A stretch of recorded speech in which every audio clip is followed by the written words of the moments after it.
जी बिस्मिल्लाहिर्रहमानिर्रहीम। अस्सलाम वालेकुम students, I hope you are doing well and you are fine. आज हमारा लेक्चर नंबर 3 है और लेक्चर नंबर 3 के अंदर हम लोग अपना प्रीवियस टॉपिक कंटिन्यू करेंगे, जिसके अंदर हम लोगों ने देखा था कि there are two parts of compiler, front end और बैक एंड। तो मैं जल्दी से आपको प्रीवियस लेक्चर का एक क्विक रिव्यू दे दूं लेक्चर नंबर 2 का। प्लीज़ रिमेंबर के ये लेक्चर्स को पढ़ना, स्पेशली लेक्चर नंबर 2 और 3, ये बहुत ज़्यादा आप लोगों के लिए नेसेसरी हैं ये रेस्ट ऑफ द कोर्स को समझने के लिए।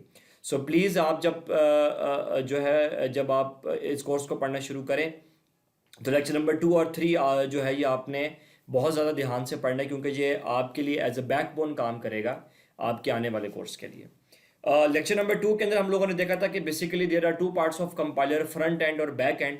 और लॉन्ग स्टोरी शॉर्ट मैंने आपको ये बताया था कि जो कंपाइलर का फ्रंट एंड होता है वो अगेन हमारे पास दो पार्ट्स के ऊपर कंपोज होता है, जिसमें पहला हमारे पास जो है वो स्कैनर होता है और दूसरा हमारे पास पार्सर होता है। हमने लास्ट टाइम स्कैनर स्टार्ट भी किया था। और स्कैनर की जॉब क्या होती है? स्कैनर की जॉब होती है टोकन बनाना। सो स्कैनर की जॉब क्या होती है कि उसने बेसिकली टोकन्स बनाने होते हैं, और हमने ये टोकन्स लास्ट टाइम बनाना भी सीखे थे। फिर हमने डिस्कशन की थी कॉन्टेक्स्ट फ्री ग्रामर के बारे में। मैं इस चीज़ को बड़े अच्छे तरीके से समझता हूँ कि अभी आप लोग कॉन्टेक्स्ट फ्री ग्रामर का कॉन्सेप्ट पूरे तरीके से नहीं समझ पाए होंगे, लेकिन होपफुली जब हम लोग पार्सर पढ़ लेंगे आज इंशाल्लाह तो आपको मज़ीद क्लियर ये बात हो जाएगी कि कॉन्टेक्स्ट फ्री ग्रामर असल में क्या चीज़ होती है। बहरहाल अगर जिनको समझ आ गया तो that is well and good. फिर हमने इसमें एक इंपॉर्टेंट चीज़ देखी थी, terminal and non terminal symbols. तो याद रखिएगा टर्मिनल और नॉन टर्मिनल सिंबल्स क्या होते हैं, ये बेसिकली कॉन्टेक्स्ट फ्री ग्रामर के लिए ही इस्तेमाल होते हैं। ठीक है, तो हमने बताया था कि जो टर्मिनल सिंबल्स होते हैं वो प्रोग्रामिंग लैंग्वेज के अंदर इस्तेमाल होते हैं बेसिकली बाय स्कैनर, क्योंकि स्कैनर ही टर्मिनल सिंबल्स का इस्तेमाल करता है। और इसमें सबसे इंपॉर्टेंट चीज़ थी कि ये रिप्लेस नहीं हो सकते हैं। ठीक है, ये फिक्स होते हैं, या इनके लिए वर्ड कांस्टेंट भी कहना बेहतर होगा। जबकि नॉन टर्मिनल सिंबल्स जो होते हैं ये रिप्लेसेबल होते हैं, यानी चेंज हो सकते हैं। और इसमें एक और इंपॉर्टेंट चीज़ मैं दोबारा आप लोगों को याद करवा दूं कि टर्मिनल सिंबल्स जो है स्कैनर यूज़ करता है टोकन्स बनाने के लिए, और non terminal symbol parser use करता है। और वो इन सिंबल्स के साथ फिर क्या करता है, ये चीज़ हम अभी आगे जाके देखेंगे। आप याद करें कि हमने लास्ट लेक्चर के अंदर टर्मिनल सिंबल्स को देखा भी था, जिसमें मैंने आपको बताया था कि ऑप एक सिंबल होता है टर्मिनल, इसका मतलब ऑपरेटर होता है। असाइन ये भी एक टर्मिनल सिंबल है जो कि असाइनमेंट जो इक्वल के लिए यूज़ होता है। नंबर किसी नंबर के लिए इस्तेमाल होता है, आईडी किसी वेरिएबल के लिए इस्तेमाल होता है।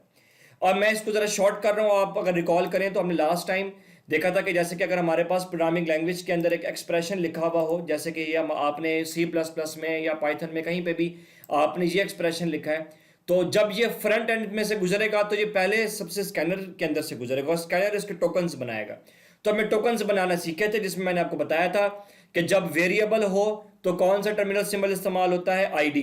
तो हमने तरीका क्या सीखा था कि जो Z है इसको हम लोग कैसे लिखते हैं। सबसे पहले तो हम इस तरह के ब्रैकेट इस्तेमाल करते हैं ग्रेटर देन और इक्वल का साइन के साथ। फिर हम लोग सबसे पहले तो वो वेरिएबल लिखते हैं, या नंबर है या ऑपरेटर है या जो भी है, और फिर हम लोग उसके लिए जो अप्रोप्रिएट सिंबल होता है टर्मिनल सिंबल वो इस्तेमाल करते हैं। जैसे कि वेरिएबल के लिए क्या सिंबल इस्तेमाल होता है, आईडी। इस तरह फिर हम लोगों ने टोकन्स बनाना सीखे थे। जहां पे प्लस है वहां पे हमने ऑप लिखा था। और सबसे इंपॉर्टेंट बात मैंने आपको बताया था कि आपने सबसे पहले इसमें करेक्टर काउंट कर लेंगे। देखें, एक जो चीज है वो एक करेक्टर है, जेड एक करेक्टर है। प्रोग्रामिंग लैंग्वेज के अंदर जब आपके पास जब कन्वर्जन का प्रोसेस आता है, क्योंकि देखें कंपाइलर क्या है, ये आपकी हाई लेवल लैंग्वेज को लोअर लेवल लैंग्वेज में या मशीन लैंग्वेज में कन्वर्ट करेगा। ये बात हमने लेक्चर नंबर 1 में बड़ी क्लियरली डिस्कस की थी। तो जेड एक करेक्टर है, इक्वल ये पहला करेक्टर है, इक्वल जो है ये दूसरा करेक्टर है, फिर x तीसरा करेक्टर है, प्लस चौथा करेक्टर है, और y पांचवा करेक्टर है। सो अगर हमारे पास 5 करेक्टर्स हैं तो इसके टोकन्स भी हमारे पास 5 बनेंगे। फाइन। और हर एक एक करेक्टर के लिए हम अलग अलग एक पेयर बनाते हैं, जिसमें हम पहले उस करेक्टर को लिखते हैं, कॉमा डालते हैं, और फिर उसके अंदर हम एक टर्मिनल सिंबल यूज करते हैं। इसी का नाम मैंने कहा था कि यही कॉन्टेक्स्ट फ्री ग्रामर है, क्योंकि हर प्रोग्रामिंग लैंग्वेज, देखिए कोई लैंग्वेज आईडी यूज करेगी, कोई लैंग्वेज कुछ और यूज करेगी। फॉर एग्जांपल कोई लैंग्वेज वेरिएबल यूज कर सकती है, कोई लैंग्वेज हो सकता है इसके लिए एक्स पी यूज कर ले, ये मर्जी है। इसलिए हम इसको नॉन जो है नॉन कॉन्टेक्स्ट या कॉन्टेक्स्ट फ्री ग्रामर कहते हैं, क्योंकि हमें नहीं पता होता कि किस कॉन्टेक्स्ट के अंदर ये चीज बिल्ड हो रही है। जब बात आपको मजीद क्लियर होगी, अगर आपको कॉन्टेक्स्ट फ्री ग्रामर का कॉन्सेप्ट नहीं है, टोकन्स भी बनाने आते हैं, तो that is totally fine at this stage.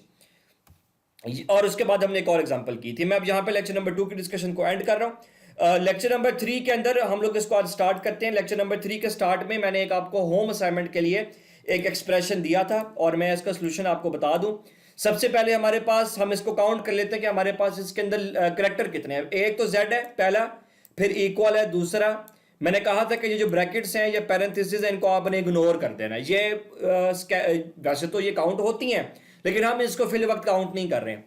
उसके बाद x हमारे पास तीसरा, ये स्टेरिक का मतलब है मल्टीप्लाई, ये चौथा, फिर 3 हमारे पास पांचवा या फिफ्थ, प्लस हमारे पास 6, फिर 2 हमारे पास 7th, डिवीजन हमारे पास 8th और y हमारे पास 9th। इसका मतलब है कि टोटल हमारे पास कितने टोकन्स बनेंगे? 9 टोकन्स बनेंगे। हम बनाना शुरू करते हैं। हमारे पास पहली क्या चीज है जी? पहली चीज है हमारे पास z। ठीक है, तो हम सबसे पहले देख लेते हैं z। z क्या है? एक वेरिएबल है, और आप याद करें कि वेरिएबल के लिए स्कैनर किस चीज का इस्तेमाल करता है? टर्मिनल सिंबल का id। सो कौन कौन से टर्मिनल सिंबल होते हैं अब आपको याद होना चाहिए। id, op, assign, ASIGN assign, और उसके अलावा हमारे पास जो है वो नंबर। ठीक है, ये हमारे पास जो है, क्योंकि आई एम सॉरी मेरे पास माउस है, तो ये हमारे पास जो है वो टर्मिनल सिंबल्स होते हैं। तो z को हमने रिप्रेजेंट किया id से, फिर उसके बाद इक्वल आ रहा है, इक्वल रिप्रेजेंट होगा साइन से, and so on so for. हम इसको कंटिन्यू करते जाएंगे। ये आपके पास प्रीवियस प्रॉब्लम का सोल्यूशन है। आप में से किसी स्टूडेंट ने एक सवाल किया था कि जी हम लोग इसको इसी ऑर्डर में क्यों लिखते हैं?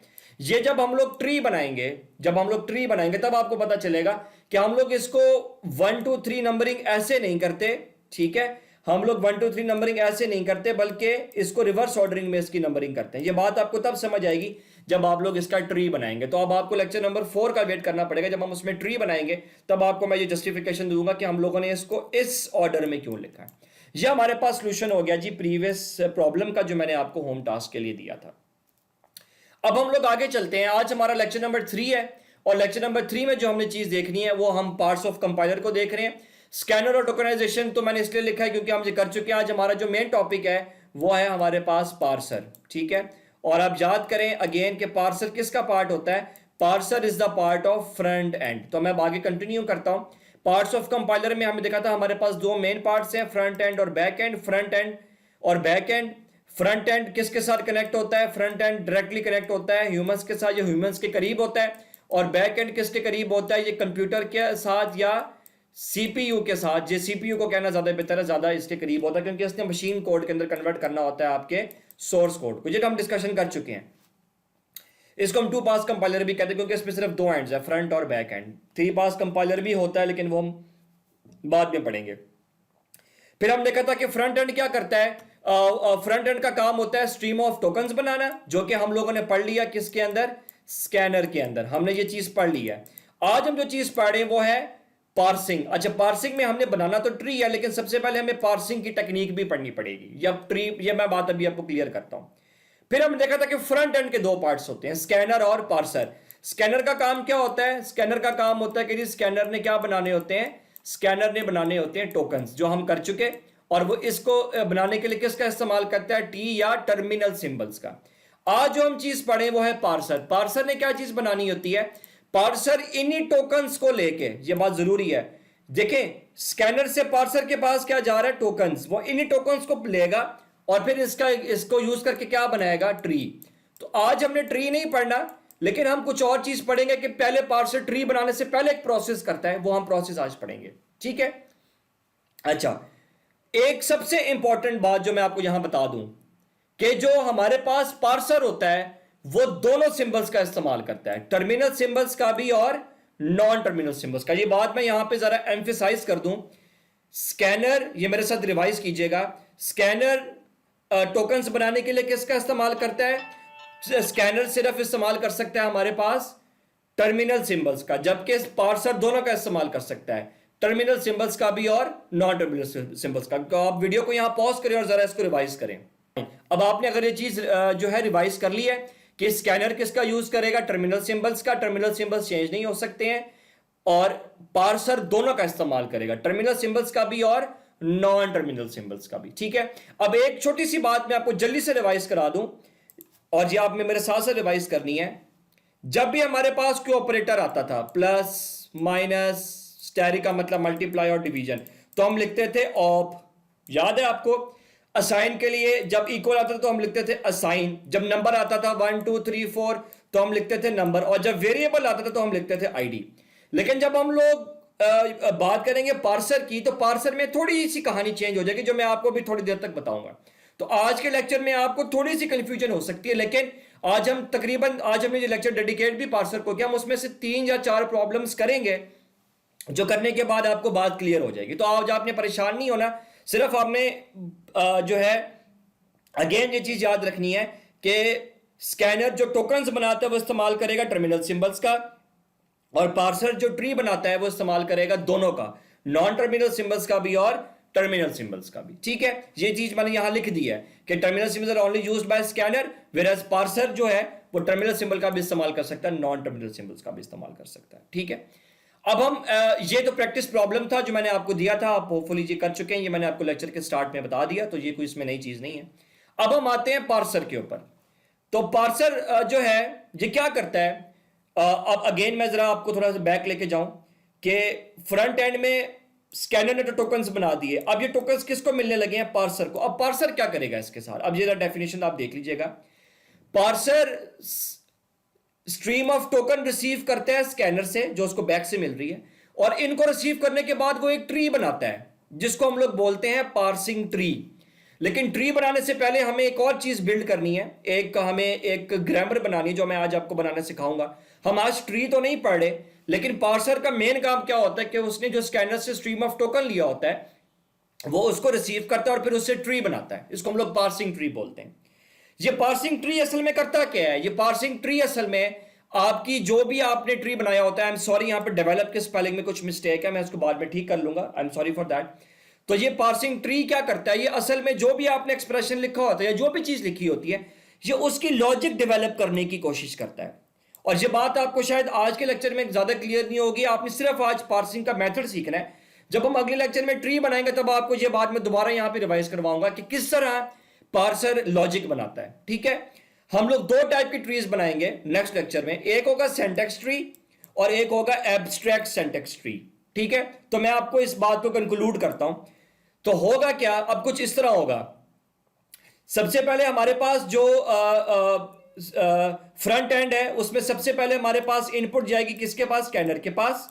स्कैनर उसके टोकन्स बना देगा यूजिंग टर्मिनल सिंबल, जो आपने सीख लिया। फिर ये टोकन जाएंगे पार्सर के पास, ये इस्तेमाल करेगा टर्मिनल सिंबल्स का भी और नॉन टर्मिनल सिंबल्स का भी, और फिर ये आउटपुट में क्या बनाएगा? ये आउटपुट में बना देगा ट्री।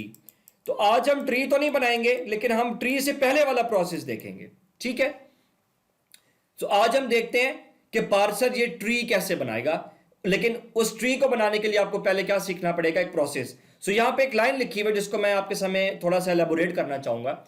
स्कैनर जो होता है ये इनपुट लैंग्वेज के सिंटैक्स से अनअवेयर होता है। ठीक है, ये इसका काम सिर्फ एक ही होता है स्कैनर का, इसने सिर्फ टोकन्स बनाने होते हैं बस। इसके पास z आया तो इसने लिख दिया id z, क्योंकि वो वेरिएबल था, उसने ये टोकन आगे भेज दिया। फिर उसको मिला 2 तो उसने लिख दिया नंबर, आप याद करें मैं जरा शॉर्ट लिख रहा हूं, नंबर 2। तो जो स्कैनर है जहां पर ये बात लिखी हुई है उसको नहीं पता कि इनपुट में क्या है, वो टोकन्स बना के आगे भेजी जा रहा है। जब ये टोकन्स किसके पास पहुंचते हैं? पार्सर के पास। फिर पार्सर इसको समझने की कोशिश करता है। सो अब जिसको समझेगा कैसे? Using tree. तो स्कैनर इतना सिंटैक्स से अवेयर नहीं होता जितना पार्सर अवेयर होता है। तो ये बात आपको इंशाल्लाह नेक्स्ट लेक्चर में जब आप ट्री बनाएंगे तो आपको ये बात ज्यादा क्लियर हो जाएगी। मेरे ख्याल है आपको ये वाली बात समझ आ गई है। अब हम आप रिकॉल करें कि हमने स्कैनर की एक एग्जांपल की थी, ठीक है, और जिसमें हमने लिखा था z is equal to x plus y, और हमने इसके ये टोकन्स बनाए थे, अगर आपको याद हो तो। आज हम इसी एग्जांपल को उठाएंगे और इसी एग्जांपल के ऊपर हम लोग अब अप्लाई करेंगे पार्सिंग। हम देखेंगे कि पार्सिंग इसके साथ क्या करती है। ठीक है, पार्सिंग के अंदर क्या होता है इस चीज के साथ। ठीक है, तो अभी हम सीखते हैं कि जब आपके पास यही टोकन्स या यही वाला एक्सप्रेशन, अभी तो मैं टोकन्स नहीं बता रहा, अभी तो मैं बता रहा हूं कि जब ये एक्सप्रेशन पार्सर के पास पहुंचेगा, असल में तो पहुंचते तो टोकन्स ही हैं, लेकिन जब मैं पार्सिंग समझा दूंगा तो फिर मैं ये भी बताऊंगा कि टोकन्स के साथ क्या होता है। हम देखते हैं कि अब पार्सिंग के साथ क्या होगा। अच्छा, आपने कुछ रूल्स यहां पे याद रखने हैं, ठीक है। जैसे अब मैं आपको अगर रिकॉल कराऊं तो हमारे पास कौन कौन से नॉन टर्मिनल सिंबल्स होते हैं, मैं जरा आपको रिकॉल कराता हूं। नॉन टर्मिनल सिंबल्स हमारे पास होते हैं, एक तो हमारे पास होता है नॉन टर्मिनल सिंबल्स, मुझे इसको लिखना चाहिए स्मॉलर लेटर्स में, नॉन टर्मिनल्स, बल्कि इनफैक्ट मैं वाई नॉट के मैं आपको वो टेबल ही दिखा दूं। नॉन टर्मिनल सिंबल में एक हमारे पास होता है एक्सप्रेशन, एक हमारे पास होता है टर्म, ठीक है। लेकिन नॉन टर्मिनल सिंबल्स में कुछ टर्मिनल सिंबल्स भी होते हैं, जैसे कि ऑप और गोल। गोल तो हम कहीं पे भी इस्तेमाल नहीं करेंगे। जो नई चीज है वो यहां पे आपके लिए क्या है, एक है आपके पास ई एक्स पी आर, ये मैं आपको नॉन टर्मिनल सिंबल्स के बारे में बता रहा हूं, जिसका मतलब होता है एक्सप्रेशन, और एक है आपके पास टर्म, ठीक है। ऑप और असाइन को तो आप जानते हैं, ऑप कहां यूज करते हैं, यहां प्लस माइनस मल्टीप्लीकेशन डिवीजन आती है, असाइन कहां यूज करते हैं, यहां इक्वल आता है। अभी आपको यह नहीं पता कि एक्सप्रेशन और टर्म कहां यूज करेंगे, गोल तो हम यूज ही नहीं करेंगे, ठीक है। अच्छा, अब जरा आप पार्सिंग के रूल समझ लें, आप पार्सिंग के रूल्स को जरा ध्यान से समझिएगा। पार्सिंग में ई एक्स पी आर, ये एक सिंबल है, E X P R small में, याद रखिएगा कोई भी टर्मिनल और non terminal symbol capital letter में नहीं लिखा जाता, हर टर्मिनल और नॉन टर्मिनल सिंबल स्मॉल में लिखा जाता है। So E X P R ये एक सिंबल है, जैसे कि ऑप, असाइन, ये सिंबल्स थे, ठीक है। ई एक्स पी आर कहां पे यूज होता है, अच्छा चलें, ई एक्स पी आर से पहले मैं आपको टर्म के बारे में बता देता हूं। अच्छा, याद करें कि स्कैनर के अंदर वेरिएबल के लिए क्या यूज होता था, स्कैनर में वेरिएबल के लिए यूज होता था आईडी, क्या आपको याद है। अगर लिखा हुआ है एक्स तो क्या यूज करेंगे, आईडी, ठीक है। लेकिन पार्सर के अंदर जब वेरिएबल हो तो हम आईडी की जगह क्या यूज करेंगे, हम आईडी की जगह यूज करेंगे टर्म, ठीक है। जब आपने बात भूलनी नहीं है भाई, ये रूल है इसका, ठीक है, ये रूल्स है, ये इसी को हम कॉन्टेक्स्ट फ्री ग्रामर कहते हैं। अब ये आप सवाल मुझसे पूछ सकते हैं कि टर्म ही क्यों, कुछ और क्यों नहीं, आप कुछ और कर सकते हैं, आप जब अपना कंपाइलर बनाएंगे तो आप कुछ और यूज करेंगे, ठीक है। तो जब जैसे कि स्कैनर में हम क्या यूज करते थे, वेरिएबल के लिए आईडी, पार्सर में वेरिएबल के लिए हम लोग क्या यूज करेंगे, टर्म। अच्छा, आप याद करें कि हमारे पास नंबर के लिए स्कैनर में क्या यूज करते थे, नंबर ही यूज करते थे, याद है आपको, अगर आपने ये लेक्चर पढ़ा है तो।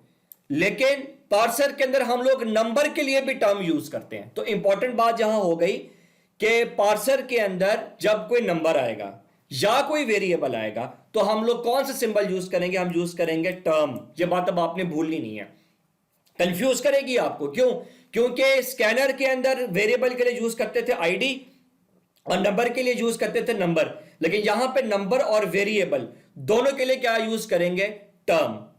फाइन, ओके, आप बेशक इसको पॉज करके रिवाइज भी कर लें।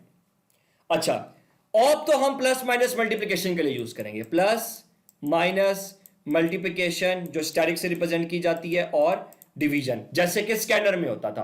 तो यहां पे जैसे हम स्कैनर में ऑप यूज करते थे टोकन बनाने के लिए, पार्सर में भी हम मल्टीप्लिकेशन, डिवीजन, सब्ट्रैक्शन के लिए ऑप का इस्तेमाल करेंगे, इन दोनों में कोई फर्क नहीं है। अच्छा, असाइन जैसे कि आप यूज करते थे स्कैनर के अंदर इक्वल के लिए, तो इसके अंदर भी आप जो है अपना जो है पार्सर के अंदर भी आप असाइन के लिए इक्वली यूज करेंगे। तो यहां पे भी ऑप के लिए भी और असाइन के लिए भी स्कैनर और पार्सर में कोई फर्क नहीं है, सिर्फ टर्म के अंदर है, क्योंकि स्कैनर के अंदर वेरिएबल के लिए आईडी यूज होता था, नंबर के लिए नंबर, इसमें नंबर और वेरिएबल दोनों के लिए टर्म यूज होगा। डन हो गया, ऑप के बारे में भी बता दिया और असाइन के बारे में भी बता दिया।